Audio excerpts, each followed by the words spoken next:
મુખ્યમંત્રીનું પદ મૂક્યા પછી પણ એવો પંજાબના કાર્યકારી કારભારી હતા અને દિલ્હીની અંદર પણ અમુક વિસ્તાર એમને સંભાળેલો હતો.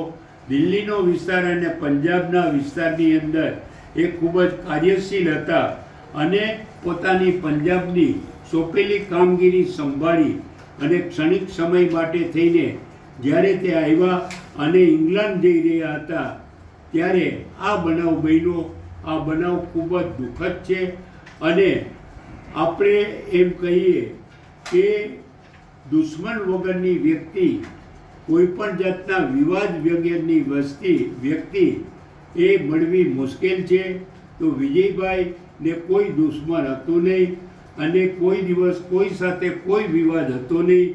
વિજયભાઈએ તમામ સમસ્યાઓનું સંવાદથી નિરાકરણ કરી પ્રજાને સંતોષ આપ્યો છે. આવા વિરલ વ્યક્તિ અને દુશ્મન વગરની વ્યક્તિને હું મારા વતી શ્રદ્ધાંજલિ આપું છું.